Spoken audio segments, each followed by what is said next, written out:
The Secretary will read the third order. Debate on Vote H, Human Settlements, Western Cape Adjustments Appropriation Bill. I see Minister Madikizela. Thank you very much, Mr. Deputy Speaker, Honourable Premier, colleagues. Deputy Speaker, I just need to, as I'm about to present the adjustment budget, to say that early this year, my department presented our risk in terms of our budget. And we did indicate that in the next MTF period, the budget of the human settlements, because of other pressures nationally, will be cut by R1 billion. But I think I must take this opportunity and thank the National Department of Human Settlements for the support that the department provided to my department to deal with some of the pressures that we are facing in the Western Cape. Because it is common, Madam Speaker, sorry, the Deputy Speaker is now gone. It is common, Madam Speaker, that few weeks or few months before the elections, you see the amount of protest escalating in provinces, particularly when it comes to the issues of human settlements. And I'm very happy to report in this House, Madam Speaker, that if you look at all the protests that we have seen, because these protests are normally characterized by two types of protests.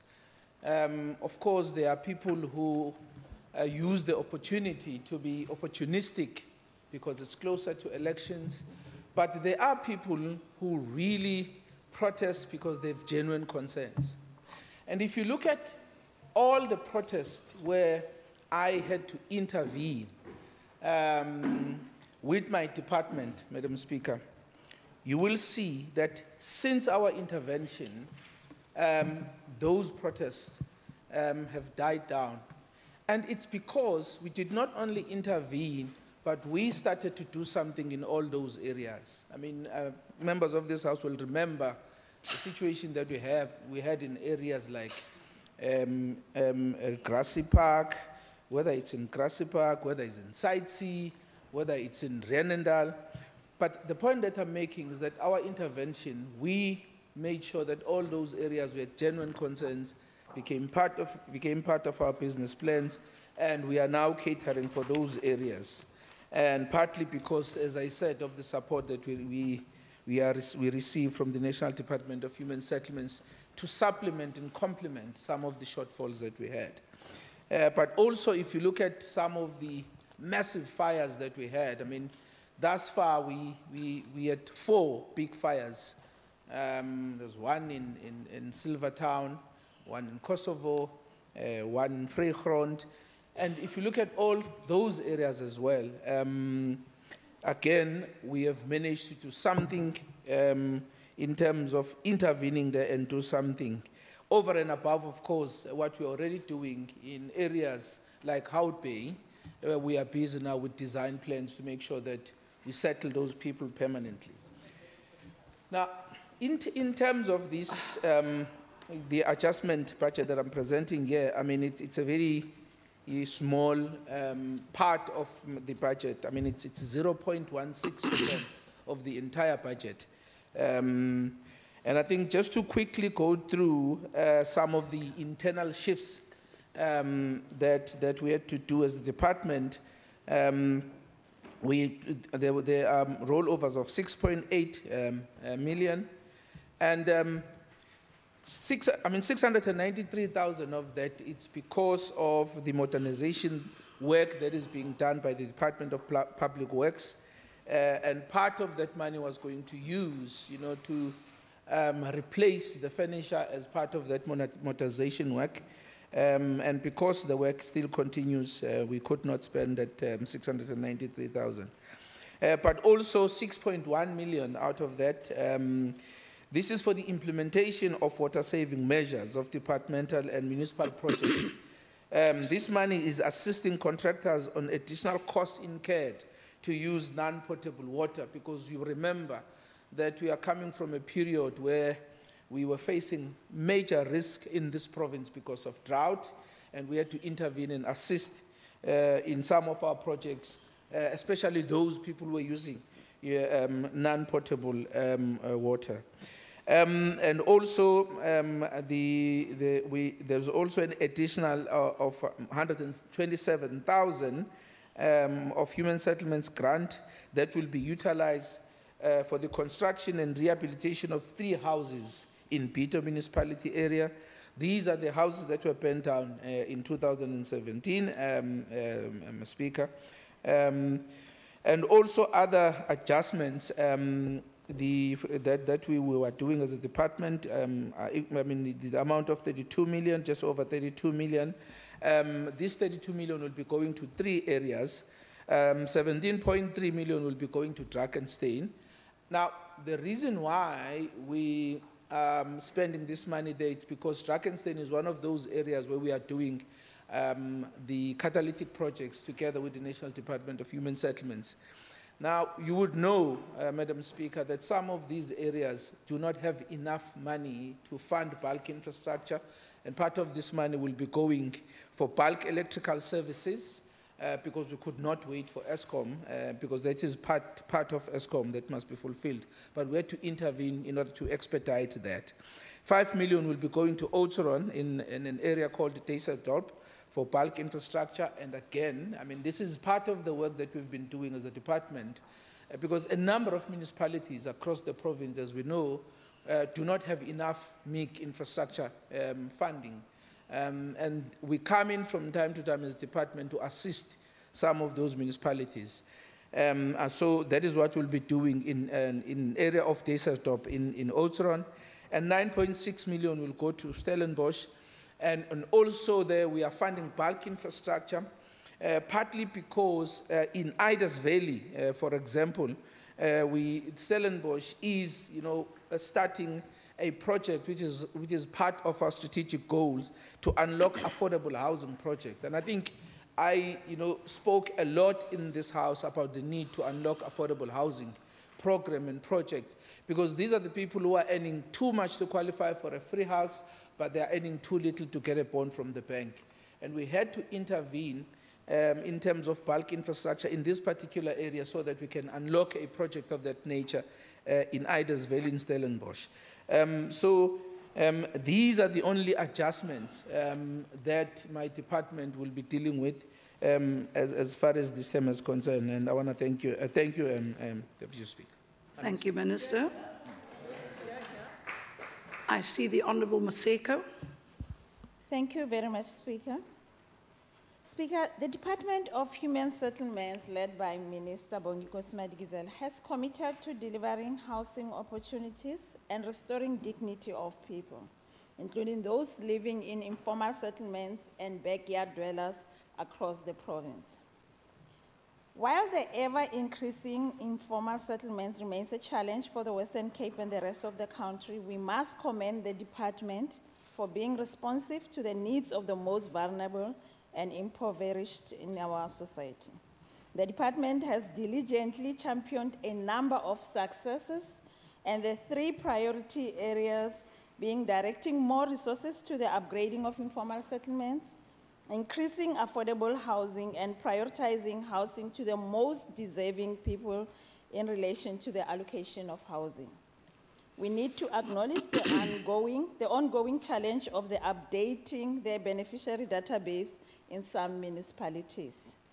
I have no doubt that the department will come up with innovative ways to deal with this challenge for the benefit of communities of Western Cape Province.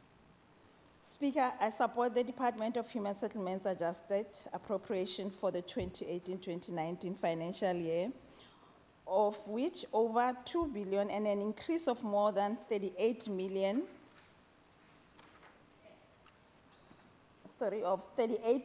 from the main appropriation as indicated by Minister Madikizela. The increase will greatly improve the department's ability to deliver much needed housing opportunities in the Western Cape.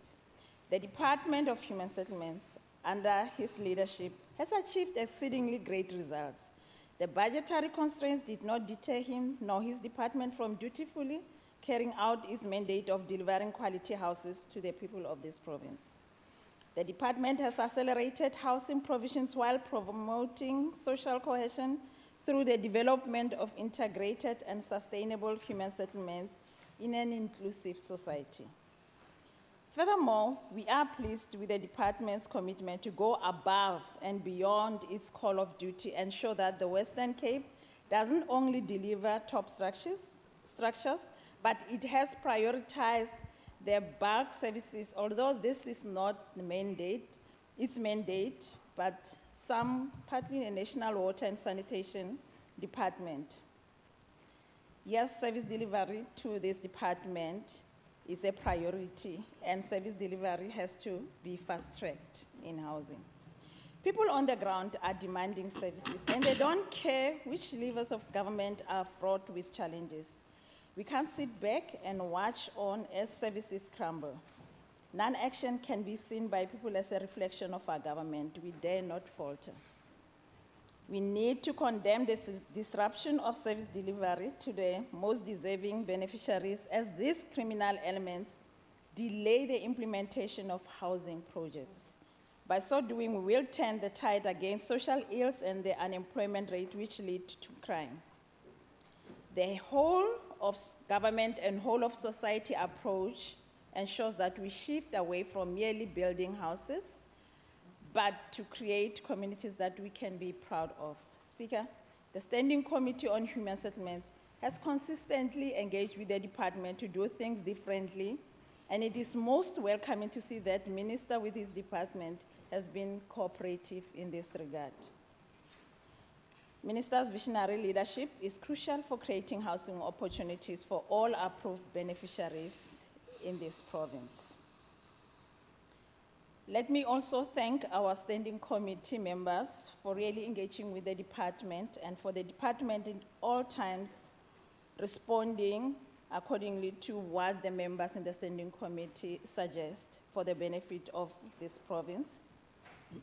Our support staff, Ms. Shumis Jones, Masinhle and Nomfunde, and also Annual Barnes, who is like a knight in shining armor for every standing committee when traveling out for our oversight visit. And also want to thank the department in the leadership of Mr. Mguli to say thank you for always being there to answer the questions to us. Speaker, the DA supports this vote, and I thank you. Thank you. I see the Honourable Member Davids. Thank you, Speaker. This adjustment period has seen an increase of 38 million in the adjustment estimate from the main appropriation. This is a drop in the water. At their own admission in 2017, the department said, we can only assist 18,000 families per year on the current budget, and we need more than 80 billion to serve the current backlog. Money has been moved around within the department without any clear plan or indication that it will lead to service delivery increase. There was a reclassification of 17 million of financial interventions and 37 million moved from incremental interventions without any merit. 46 million moved from social and rental interventions. This is in line with the city cancelling social housing projects in Salt River. No wonder the MACO member responsible for housing, Brett Heron, accused the DA Council of blocking the project when he resigned from the City Council last month. Former MACO member Brett Heron's statement said the city has re-energized on its commitment to redress apartheid spatial planning have led to another land and housing activist speaking out. It seems that the city of Cape Town is almost always in a constant state of turmoil and even in conflict with its own residents. This time we have a governing party councillor claiming that the city and province are intent of perpetuating inequalities in Cape Town, said Lester September, chairperson of the Forum of Cape Flat Civics. Greater Cape Town Civic Alliance chairperson Philip Baum urged the city to clean up its act. The spatial planning designs has to be reversed in every development the city has planned. The city has no urgently speed up the delivery of housing and cut all the red tape. BAM said that there was delays in housing projects. Councillors must be held accountable to the community to explain what is going on. If we don't solve the housing problem, we are going to see more protests, Honourable MEC, and disruptions. Reclaim the City Woodstock chairperson leader Dina Bosha said the city is dragging its feet and cannot go on like this. The fact of the matter is that they don't want to provide social housing, and that is what the GA right wing want. Former Mayor Patricia de Lille said she tried to intervene in the matter while she was still in charge. When I came back after the 4 days that my DA membership was suspended, I saw that they were going to stop the area-based management where we focus on community needs and stop the Transport and Urban Development Authority. When I found out that there was attempts, I realized that they did not want social housing in the inner city. She said she did her best to try and find out why Heron was blocked from various projects. This is the legacy of the DA under the leadership of MEC Madikizela. And the legacy of the MEC Madikizela leadership and allocation of resources being implemented in the province. When the proposed integrated social housing project at Salt River Market came before the City Council on the 25th of October, it was delayed for another month and is further now. Its future now is uncertain. 17 million rand for Drakensberg and MEC, 5 million for Oudtshoorn and 9 million for Stellenbosch. What was the policy or criteria to allocate these funds, knowing that Stellenbosch is a municipality with a high revenue income? Drakensberg, there is a lot of bulk services that is currently happening in Drakensberg. Why is Paarl, Stellenbosch and Oudtshoorn prioritized over the Cape Flats or other townships in the province where the assistance to the thousands of farm workers who are evicted annually? Because the MIG fund of Drakensberg is higher than any other municipality, second to Cape Town. The Western Cape government only works for affluent suburbs and does not care about the poor and working class. Coloured and African citizens are on their own in the Western Cape. Hundreds of millions will remain unspent again this year. Housing development expenditure to date is only 46%. This will again lead to under-expenditure. Current payments are only at 41%, and payments for capital assets are only at 37%. This vote has omitted to disclose any gift, sponsorship, or donations. The question which begs is did the department or senior management receive any gift, sponsorship, or donations? They said no, but that is to be seen. This is especially relevant since the Public Protector report revealed the MEC received not 3,000 rand as he claimed in the Standing Committee, but 134,000 rand for his birthday bonanza.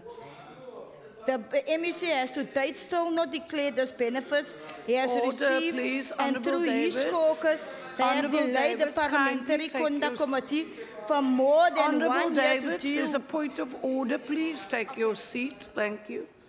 Chief Whip. It was, Speaker, it was clearly stated that the debate is about the appropriation. It's got nothing to do with the appropriation, and the Public Protector has in fact investigated and come back with no finding of Thank you, Chief Whip. what the member mentioned. I will order, please, members.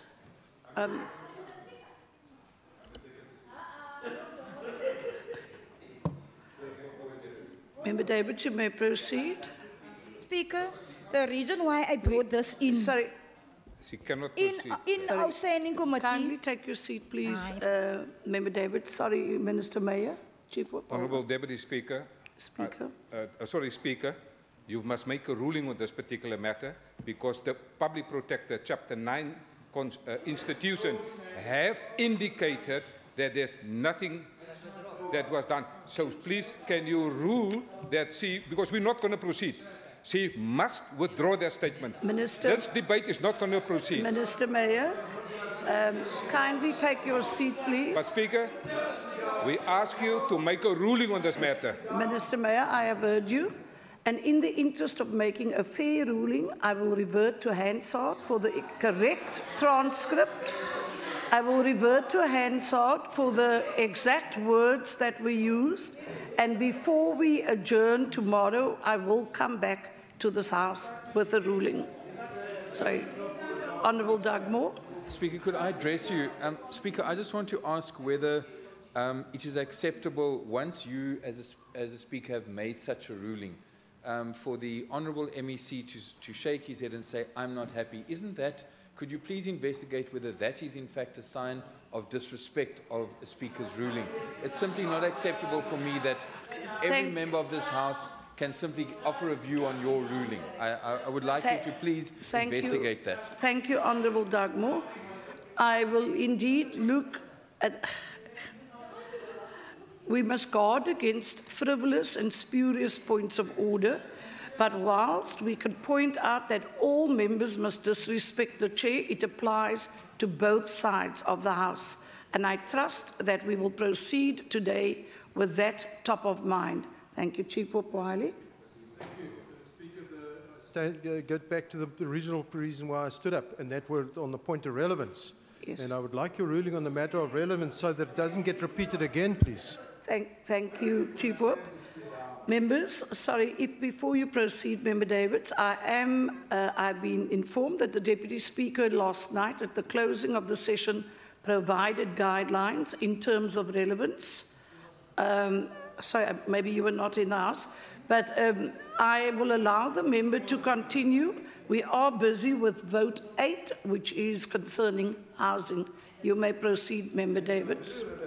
Thank you, Chair. Speaker, I'm very relevant because this is in the Standing Committee. I asked the question, did any senior member or anyone of that department receive sponsors or donations? They said no.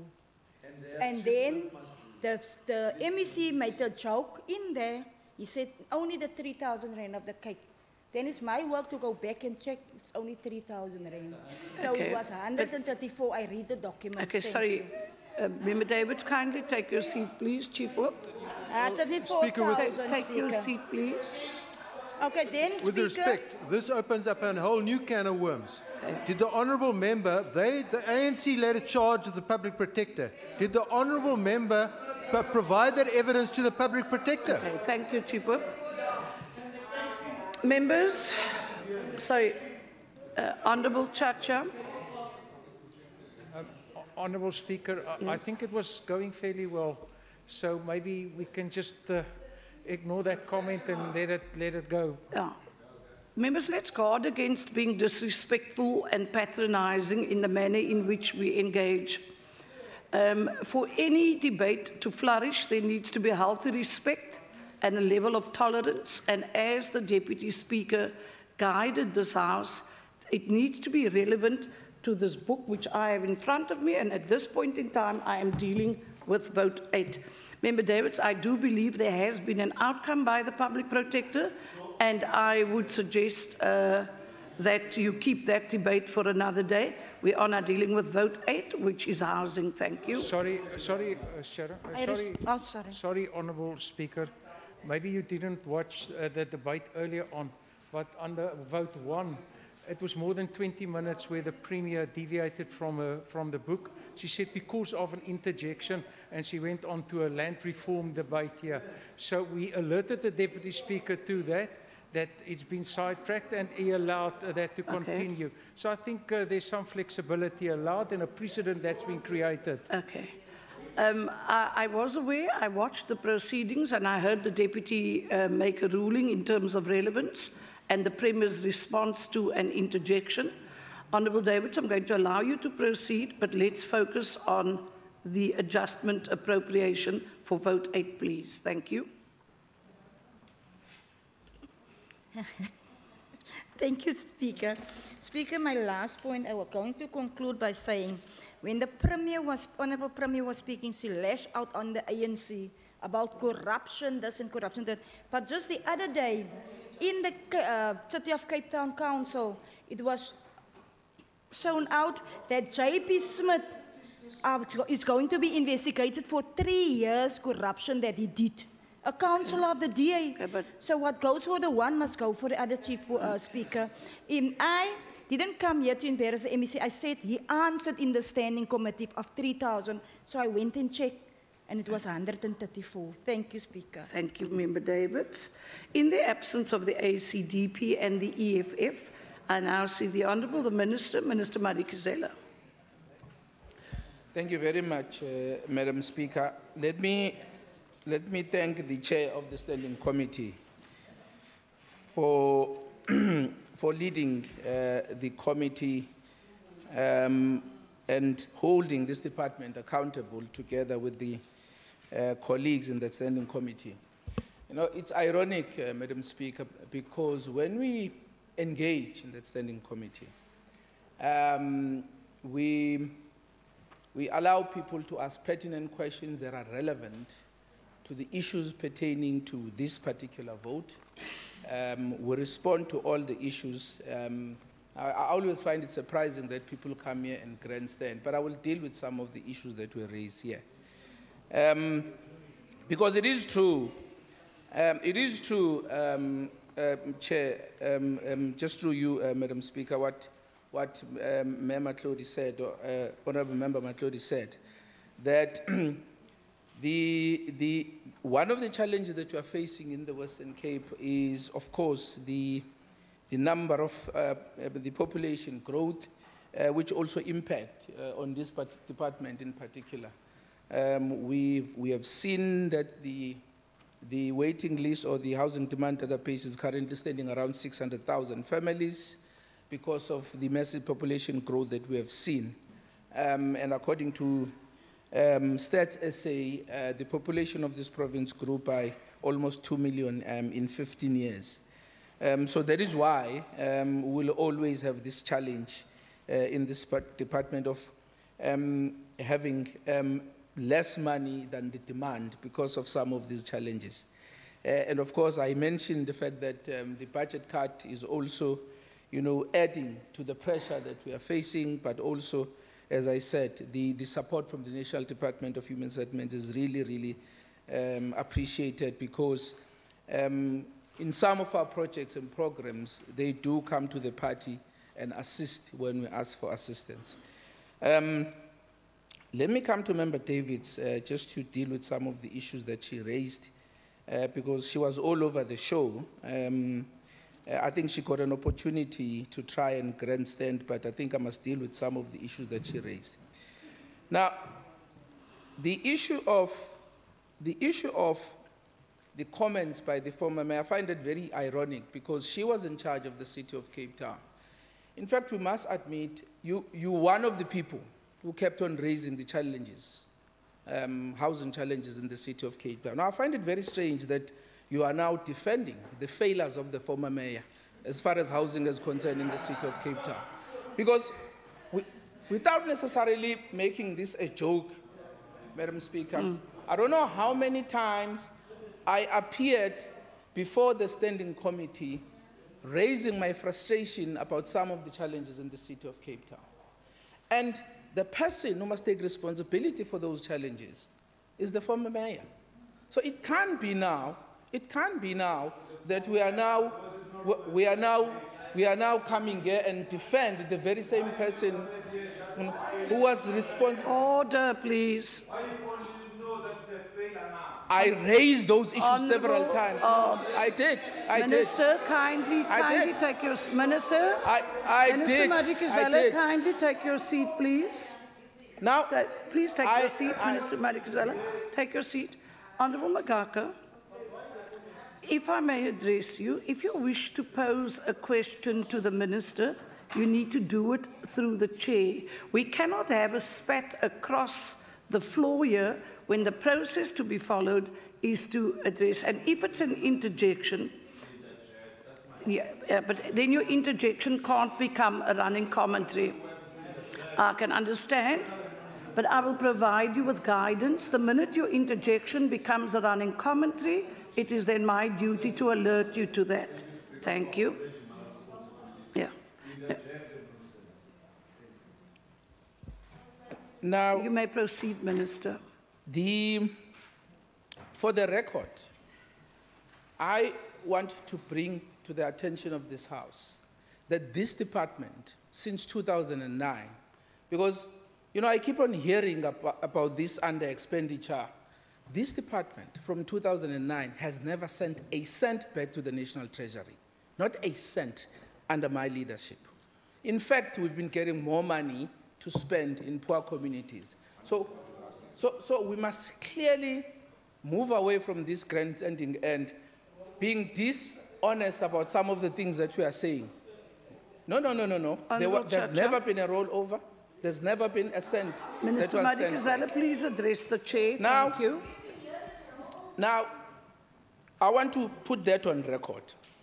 Now, on the issue of the Salt River development, I also need to respond and give a specific response on this matter for Member David's information, because I know that she doesn't have this information.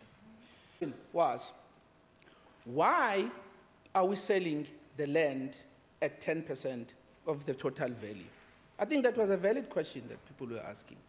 Because the land costs 118 million rands, and we were selling it. In fact, we were making it available to the social housing institution for 11.8 million. Now, that is a valid question. And of course, he failed to give an answer to that question, which was a valid question. The second question, of course, was that if we are making land available at the value of 10%, why do we only have 33% of housing that are going to be social housing? Because I'm sure you are aware that out of the total project, it's only 33% that is going to be social housing. Now, that was the second question, which was a valid one.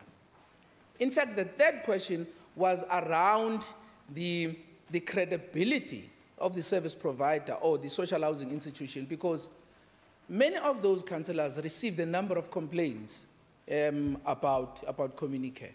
Now, surely those were valid questions. Now, because that member failed dismally to answer those questions, he then threw his toys out of the court and then blamed the caucus for stopping the project instead of answering the questions. Now, there are responses, there are valid responses to those questions, but when people are asking valid questions, you must respond to those questions. But again, Madam Speaker, you cannot blame the councillors for asking these questions, because you might be aware that there are 3 projects currently where due processes were not followed, that were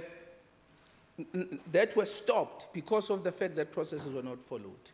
Founders Garden was meant to deliver a number of social housing in the inner city development. That project was stopped because there's forensic investigation. Maiden's Cove is under the same situation.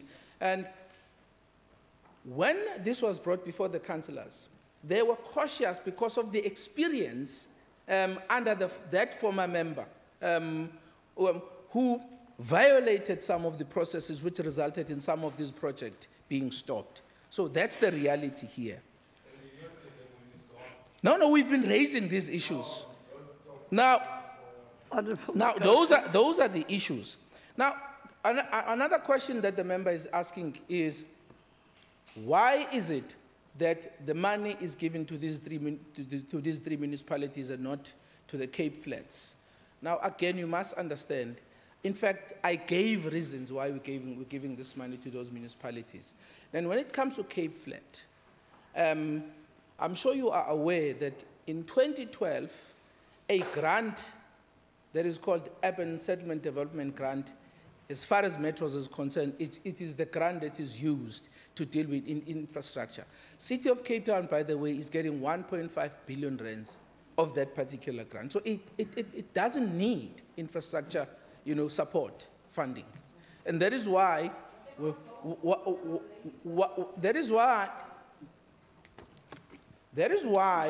are supporting municipalities outside Cape Town. Now, by the way, just to respond to your question, I did tell you that this is our own revenue that we are using to support these municipalities. And in every financial year, we support different municipalities, because that money is not enough to support all the municipalities who need that grant. So In the last financial year, for example, we supported municipalities like Cedarburg and other municipalities, and this year we supported other municipalities. So when you say what about other municipalities, it's because that grant is not enough to support all the municipalities at the same time.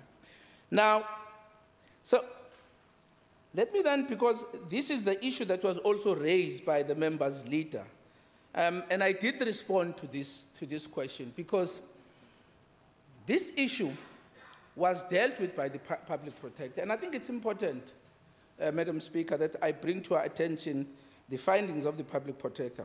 5.1.3, up to 6.2, which deals with the outcome of this particular case. I mean, so it's either people are illiterate, they cannot read, or they act stupid. Now, the hosting of the birthday party was enjoyed by 130 people and was clearly not for the benefit of the MEC. No evidence to the contrary was presented or obtained during the investigation. It cannot be construed that the hosting of the birthday party constituted a hospitality that was intended as a personal gift for the MEC. Now, lastly, paragraph 6.3d provides that the hospitality intended as a gift and received from a single source and which cumulatively exceeds the value of 350 in any calendar year must be disclosed. As already indicated, the hosting of the birthday party did not constitute a personal gift. Now, reason for closure, the complainant lodged by Mr. Makatla against MEC Madikizela that he failed to declare the benefits of sponsorship that he received during a birthday party that was held at a particular date and therefore breached the evidence is not substantiated and therefore it is dismissed. The complainant was afforded an opportunity. Now, I find this very strange as well. The complainant was afforded an opportunity to comment on the contents of this report before it was finalized, and he did not. Now, for him to go to the media and come here and grandstand and undermine the report of the public protector is opportunistic. And I find it very strange that the person who's raising this is a compromised person who stole this man's parliament.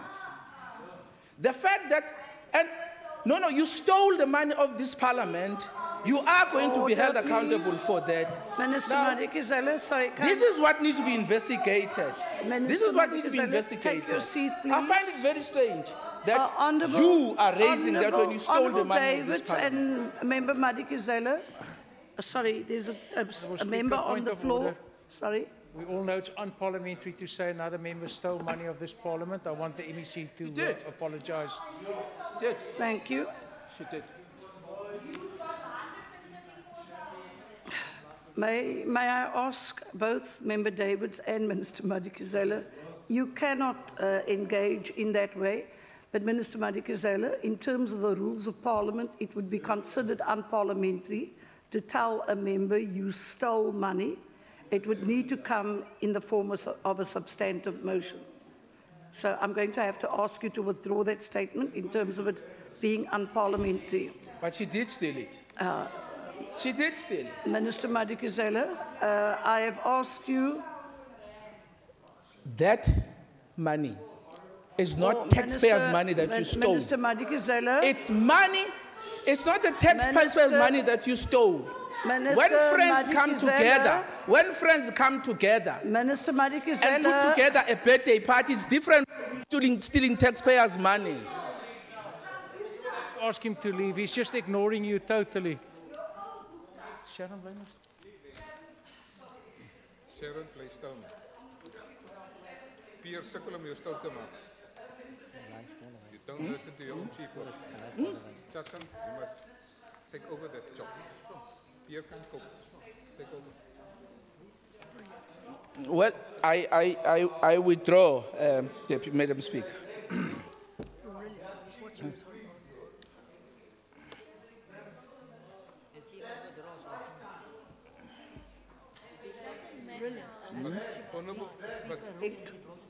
No, I never begged him. Sorry. Honourable Magaka, I'm not going to engage you on a matter. What he said is true. Sorry. Well, there's nothing wrong with saying please. Honourable Magaka. I'm asking you to please be quiet now. That's please. That's the context of please and thank you. Can I address you? Of course you may. Honourable Speaker. Yes. Honourable Speaker, you have powers. Yes, I do. And we respect those powers. But when you abuse us and misuse those, and you expect us to respect you, well, you said to that member more than 2 times, please. Can you please? And you stand up violating your ruling, and then 2 times, at a 3rd time, you even said again, if you can, please. So, I'm verbatim on that. Honourable Magaka, there is no need for a debate. The very fact that you are challenging a ruling is disrespectful in itself. You have, Honourable Magaka, you have a right. You have a right to submit a substantive motion. You need to manage your anger, Honourable Magaka. You are indeed angry. So you have to manage yourself. And I'm asking you please to compose yourself. Again, I use the word please. Member Davids. Thank you, Speaker, for the opportunity. Well, I'm sorry if you don't have manners and you don't understand please and thank you. I'm sorry. Speaker, no, please. Is this a point of order, Member Davids? Yes, Speaker. It's a point of order because the MEC said there was never a rollover in his department.